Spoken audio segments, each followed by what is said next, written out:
let's show how it is done. Do we go like this? Yes, we do go like this. I don't think you need full control, honestly, but I will go full control.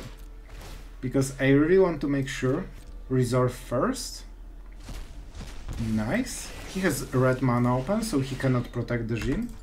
And we don't need full control. And that was the case. He can cast one spell. It means that it can go to 1/4, and it's still a cut down valid target.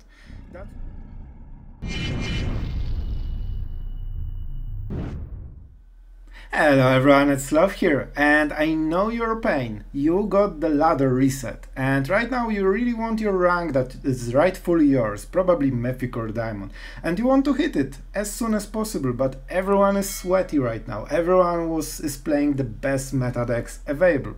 So we will join this rank with the best one of them.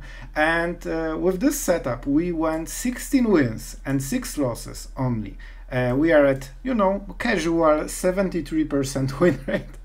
And even though it is Platinum, don't forget this is first day after the reset, so it means that basically the Platinum is all the sweaty Mythic players that are trying to rank as soon as possible. And I think this deck is not only very efficient, as you can see. Let's go into the games. If you don't want spoilers, you know what to do. Alright, so yeah, we had few rounds of this. So as you can see, the games are usually 3, 2, 1 minute, usually something like this. 2 or 3 minutes seems to be the most popular.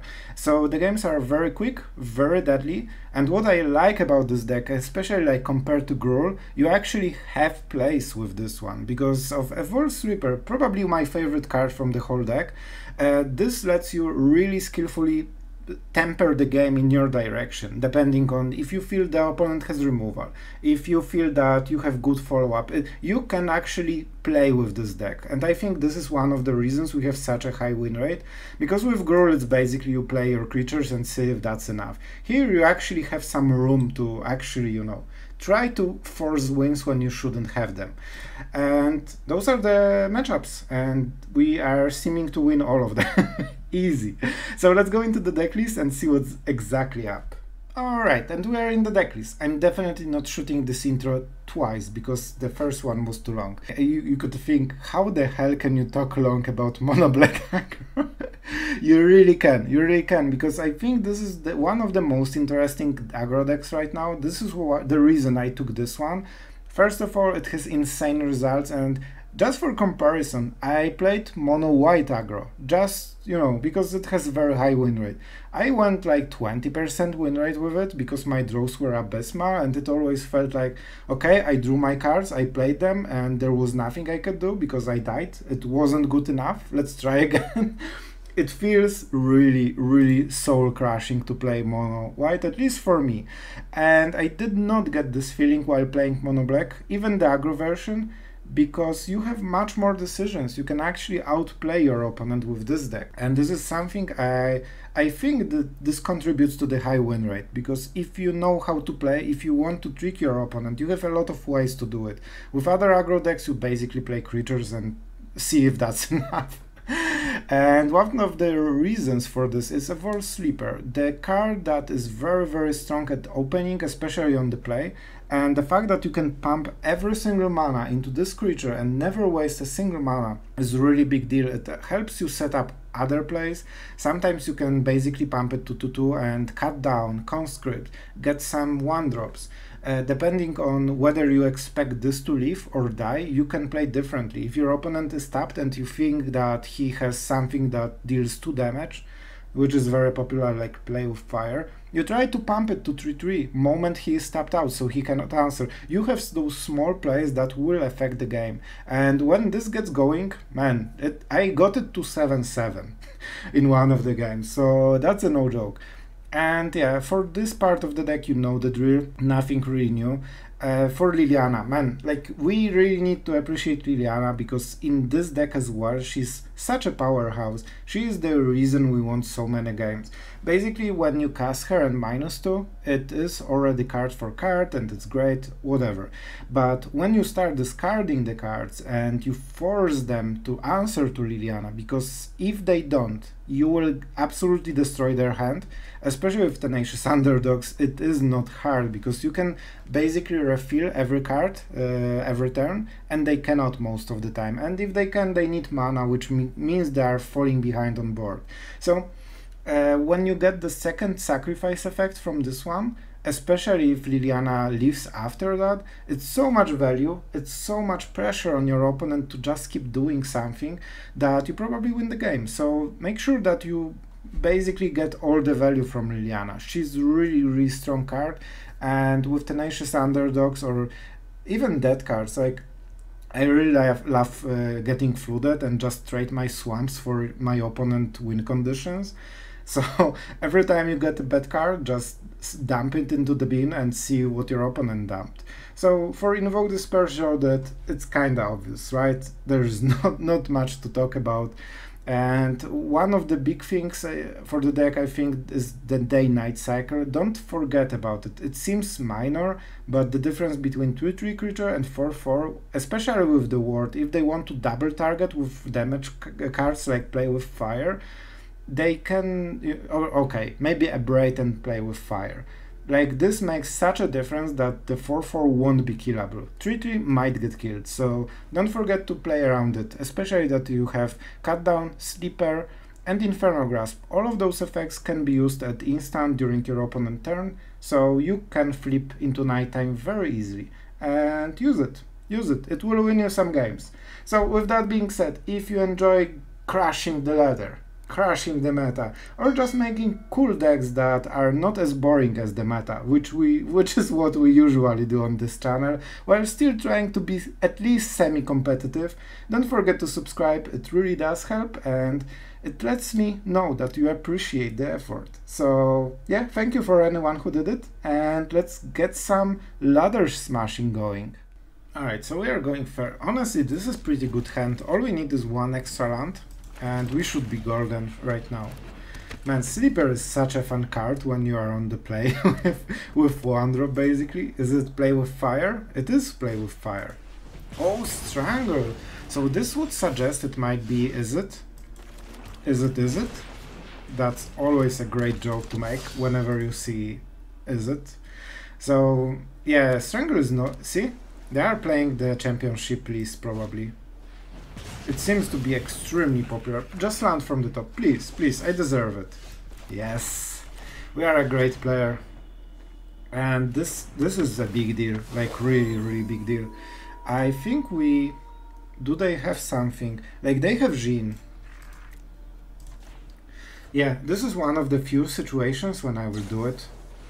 Oh, consider one check. I wanted to remove this because if they play Jhin, for example, I land into Jhin, then they would have one sorcery instant in the graveyard, and we would be able to kill it with the Cut Down, which is a big deal.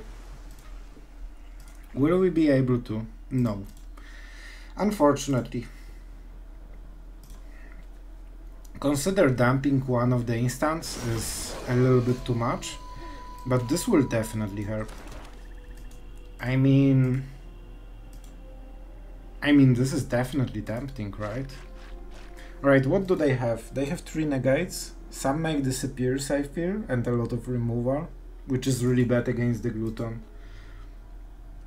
I think we play the Tenacious Underdog. As long as he has open mana, we just draw cards and try to be super scary. And I will keep eating the cards because I know exactly what he has. He has also Leer. So Leer likes very cheap spells. I know I'm missing the damage, but I think we will win this way better. So if he casts Jhin, we can just attack with the Glutton, and then before he declares blocks we can cut down because it will be 0/4. And he doesn't have enough time to just stack the graveyard, so Leer doesn't do really much. Jhin doesn't do really much. Like, we are in a good spot, and Glutton with Ward is so irritating for them to deal with.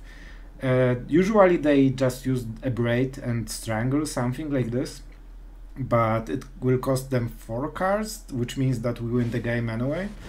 And as you can see, it's 1-4. That was our plan. Man, I feel that we are really doing it this game. So let's show how it is done. Do we go like this? Yes, we do go like this. Tenacious Underdog because I like it and I like drawing my cards. I don't think you need full control, honestly, but I will go full control because I really want to make sure that stuff. And as you can see, we still exile cards. Resolve first. Nice. He has red mana open, so he cannot protect the Jin. And we don't need full control. And that was the case. He can cast one spell. It means that it can go to 1-4 and it's still a cut down valid target. That's why we targeted instant and sorceries, and I feel that it might have won us the game. As you can see, not enough. He was exactly next to the cut down, but he cannot cheat the mana. And suddenly his main card for the deck is no more here. It's unfortunate that we flip, but it is what it is. And we'll probably continue to get rid of all the cheap stuff. First it will be Consider because of Leer. Next turn he can play Leer into 1 mana spell. Oh, you can see the pain. Like, he really felt this. Oh man, he won't like it. That's a Liliana. Let's discard. So right now he is in full top deck mode, and we will just do it all over again.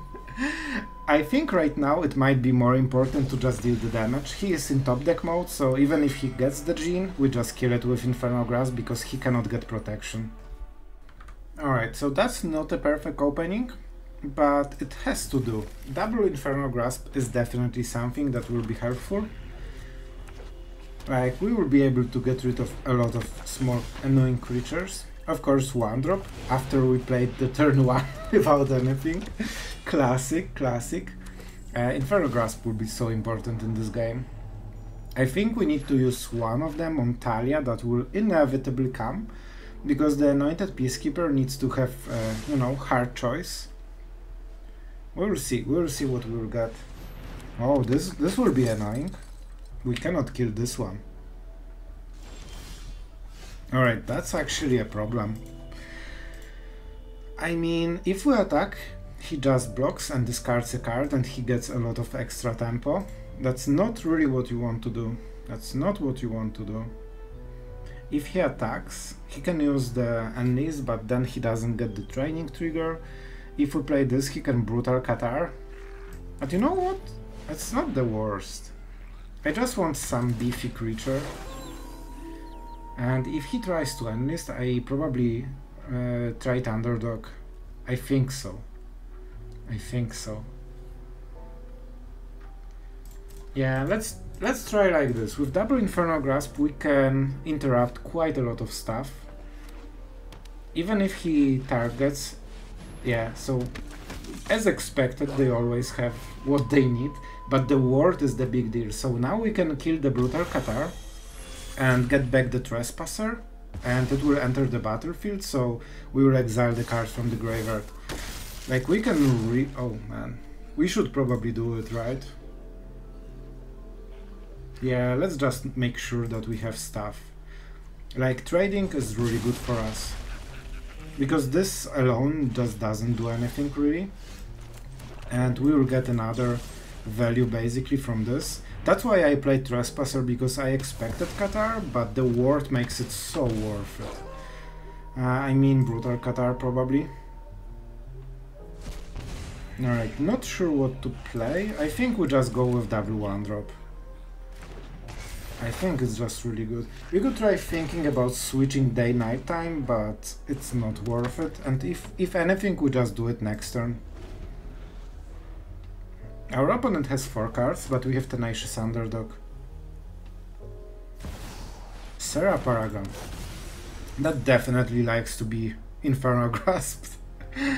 I mean, this is a really strong card, but fortunately he does not have enough mana to use it, so that was a greedy play. He has 2 other cards, he could just wait 1 turn to get some value, but he decided that maybe they won't have a removal.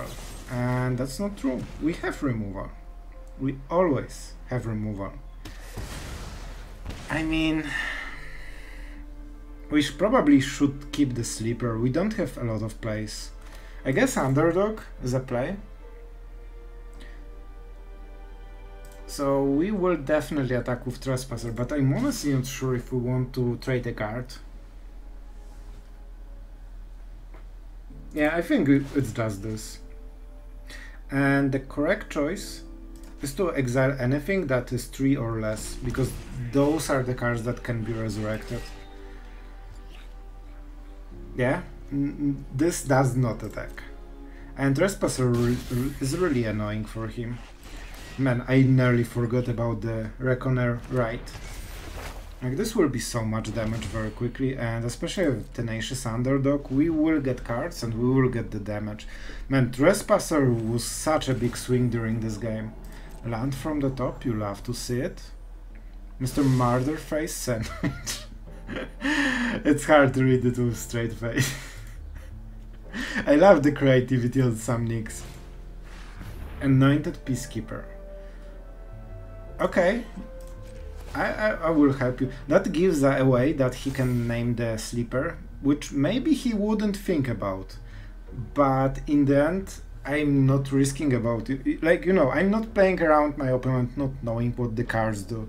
He can also name Underdog. Man, I really feel that a lot of players don't really know how to use the Peacekeeper.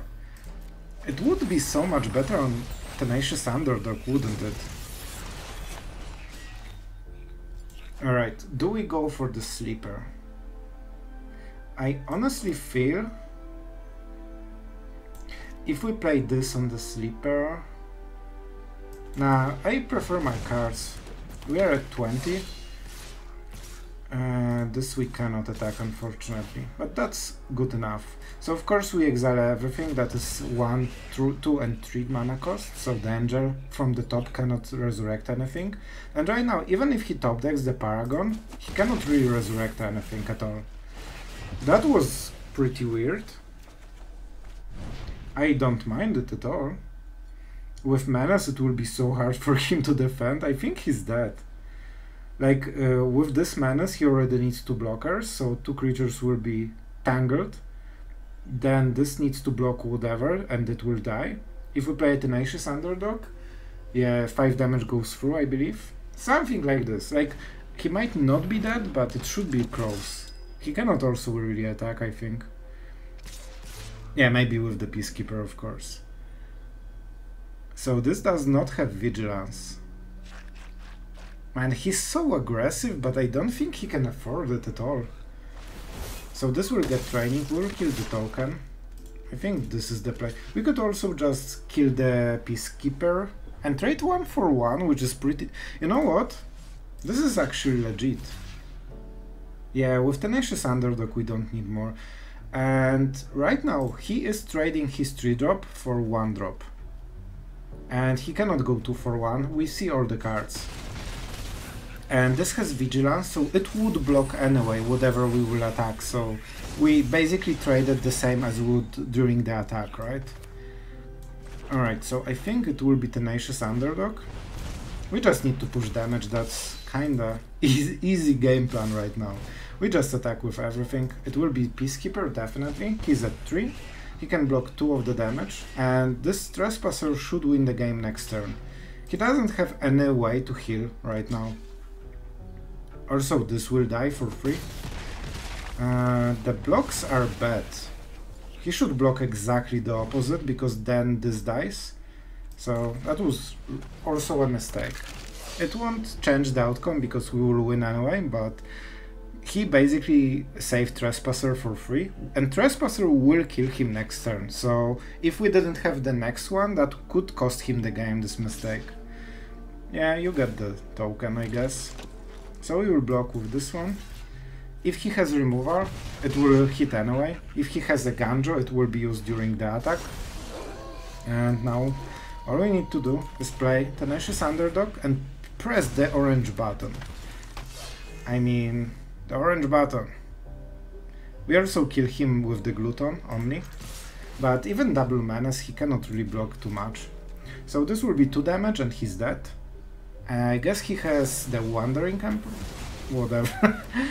Like, cool. And now the attack comes with basically 1 menace and 3 creatures. Alright, so that's a weird one.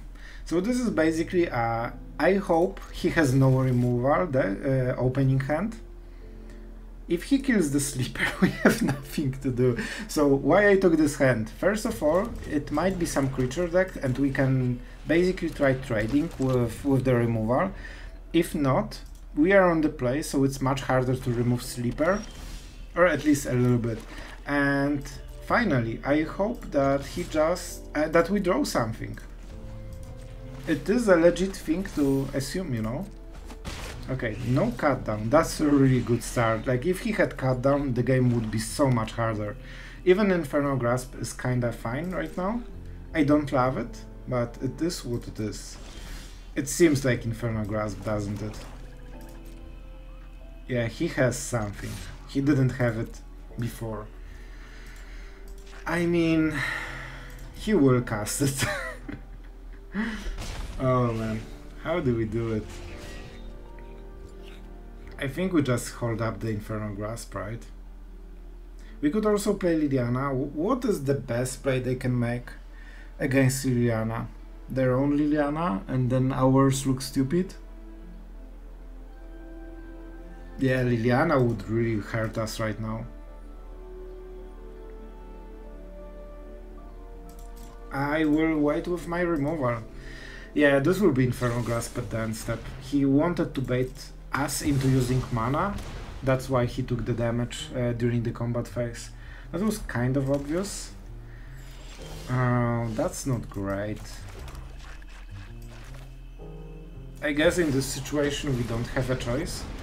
And at least let's make sure that our bad draws will get traded for his good draws. I guess it's land for land. Let's see how long it can go. All we need is 5 lands in general during the game. I mean, do we go? Yeah, I don't need the... I will pay the life. Because we have Liliana and I want to make sure that we use Liliana as much as we can before she dies. So no sense to waste the removal from my hand. Haven't you ever heard of personal space? And Trespasser is really good here. This was a really strong draw, by the way. Invoke Despair would be a bit better, but you know, it's good enough. Right now he has 2 threats that he needs to answer, and we are nearing 0 cards, so you know, there is a chance we might just try to discard his hand. Blood token, sure. This is definitely a cut down. That's a really good target. We get additional damage from Trespasser, and you know, things go well basically. I don't think we +1 the Liliana. Let's just keep attacking, see what we can bait. With Ward, if he kills the Trespasser, he's down to 1 card, and that's not a lot. And he also is a creature deck basically, so Infernal Grasp will make sure that we win, probably. Yeah, this will add so much to the damage. Basically this is 2-turn lethal. I think that we hold Infernal Grasp. I think we hold. Like, so far he had quite a lot of creatures, and we have to answer them. Yeah, the ward will hurt him. Down to... Wow, that's so much value. Alright, but probably the last card means... So it has to be like Cruelty of... or Invoke Despair. Yeah, he has... But he needs a land for Invoke Despair, that's a big deal. And if he wants to cycle, he won't be able to have 5 mana. I think he might not play the card just to protect the last one. The last one is always the most valuable one. I think it is Invoke Despair. Or I guess Soul Transfer. But he doesn't really get a lot of value here. So I'm kinda fine with this. Just please give me something that is not a swamp. Man, I will go crazy today with the flooding. Like, I really play 24 lands only. Like, it shouldn't be every turn the same stuff. So, like, it just got much worse during this turn. If he draws better than us, and he nearly for sure will, we are falling behind. We have one more card that we can whiff. If we keep whiffing, we will absolutely fall off in the game.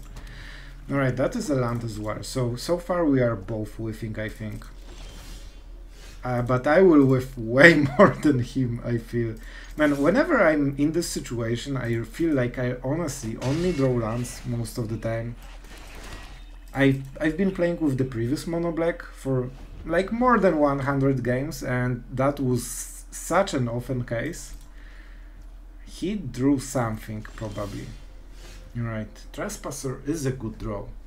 First of all, let's make sure that we hit, because he's at 4. He really needs to value his life right now. So if he drew a removal, there's high chance this will eat it.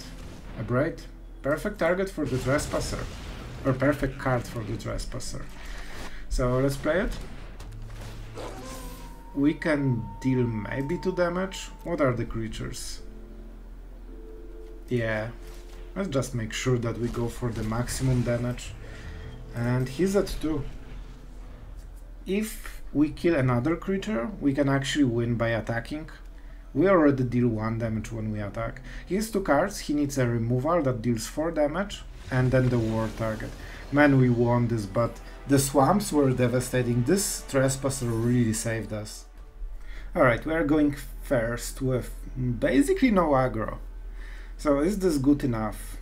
I think that going first we really want some aggression. So this hand is much better. I think we go like this, right? The other choice would be to get rid of the swamp. I won't risk it. I won't risk it because I want a cut down just to answer whatever he has, and then Liliana is so much better. But a little bit scared. Oh, I'm so happy I got the cut down. So of course we attack. We check for the blockers. He won't block, of course. Additional damage. And I think there's... Alright, so the dog, probably. I think it will be the dog or the naturalist. So yeah, we can kill both. And the counter won't matter. The only issue would be if he has... Okay, sure. If he has instant enchantment, then it would really hurt. So we do it like this. Man, we have so many lands. That's so bad. Of course we can threaten the pump, so he cannot really block. And now let's go with Liliana. It will be scary though. Like, right now we are not doing a lot, and we need to make sure that the sleeper stays, basically. Our opponent has 6 cards compared to our 0, basically, so sleeper needs to hard carry this one. Naturalis, probably, I would guess. Weaver. Okay, he will weave. By the way, this is my typical draw with aggro decks. Oh my god, that's so lame. Alright, so let's keep attacking. This is basically our only play for the full game. Alright, so we can pump it to 2/2 or the 3/3 in all honesty. Let's play the land, and this is why I really like Liliana. Like, my cards always suck, so I can trade them for something good on my opponent's side. Liliana will die, so that's a problem. And she will die to attack, but it means he cannot copy any kind of effect, like Banishing Light or Borrowed Time. Yeah, Banishing Light not in standard, I guess. Alright, so it is what it is. We just drew a lot of lands. We basically drew only 3 cards in the whole game that were not a lands in 9, so, you know, a casual 67% of lands during the game. That's absolutely abysmal. Oh wow, now we got a wonder. I mean, there's not much possibilities. We need to just keep attacking. What is in the graveyard? Nothing with lifelink. Alright, let's go for blockers. There's no real chance that he will do it, but you have to try. You have to try. Oh, that's a new land. I enjoy playing lands. Alright, so I guess we will lose because we are drawing nearly exclusively lands this game. Only 4 cards during the whole game, while we are against a 4-drop that gets the graveyard value, so that's really not great. If we start doing like cut downs and things like this, we have maybe a chance, but guys, look at this stuff. Like, this is absolutely crazy. Like, look at this! Like, what? So we drew 5, 8, 9 lands in 13 cards. Oh my god, that's absolutely insane. I'm so glad that we have Sleeper, because that's basically the only card that plays this game. I don't know what to say. I should have punted, but I'm too baffled to care right now. So I don't think we can win this. I guess Invoke Despair into Invoke Despair can do it. Yeah, I should pump it. That's a big difference actually. Oh, and he can start getting rid of those cards, so he gets the HP. Yes, and that's all she wrote. There is a limit how much you can do with 1-drop during the game. Probably not carry everything while you draw lands and lands and lands and lands and some more lands. Even Invoke Despair won't win us, I think. Alright, so let's see what happens when we draw another card. That's a 1-drop. Like, oh my god, it's so weird. It's so weird. Can we make it work in any way? Like, it has to be shorted. If anything works, it has to be shorted. And probably Sleeper. Those were the draws that we needed desperately, like 3 turns ago to close the game. I don't think it's... like, I think it's way too late. Like, he has so many cards that he probably has at least 1 removal, right? We need to be careful how we block, definitely, because we don't want to kill anything with the crows you gain life. He has 3, of course. Easy. Just exile everything. Alright, but there is still chance. If that will be Invoke Despair, we will win this, because he doesn't have a Planewalker. Man, basically the polar opposite. Our draw is absolute garbage, and his draw is absolutely amazing. Oh man, so I guess no point in even doing anything with the Sleeper, as we don't draw cards, so we need Invoke Despair from the top. That's basically the only option to win this game. And that's another land. 9, 10. In 16 cards, 10 lands. Oh my god. That's a land. Oh, that is laugh of madness right now. I'm pulling my hair right now. Alright, we are on the play. With honestly a very good draw so far. So let's play 1-drop, 2-drop and 3-drop with a cut down. That will probably be the case. Let's see what we play against. Tapland really hurts. Let the flute begin again. Oh man. I feel that the next card is also Swan, but we will see. We will see. Maybe not. I really want to see some 2-drop that dies to cut down, because then our opening is pretty much perfect, in all honesty. The only thing we lack is some mid-game, because like we have only early game so far. Man, this is super strong. Alright, I'm not gonna lie. Our draw compared to opponent draw was actually like god tier. We didn't waste a single mana during the whole game. We answered everything, and this Infernal Grasp is probably one of the best draws you could ever hope for, because this is an angel deck, so every creature they play is relevant and generally expensive. So with this kind of board, if we can keep the board state for 1-2 turns, we just straight up kill him. So probably the best draw will be Liliana or Infernal Grasp right now, but I think we already win with this one. So, alright. Deck definitely paid its due. Giada. Okay, that's an interesting one. So, do we kill her? Do we kill her? I think we just keep attacking, because I don't want to waste my Infernal Grasp on this drop. we don't care about the size of the Angel. I guess the Angel of Wrath, right? Yeah, if he didn't trade, I would consider killing this. But we can just develop the board with basically assurance that we will win the game. We will win the game. That sounds weird. I thought it sounded bad, but in the end I said it correctly. That's quality commander, I know. So basically I expected Archangel of Wrath, and with Giada he could pay 1 ping and lifelink quite a lot.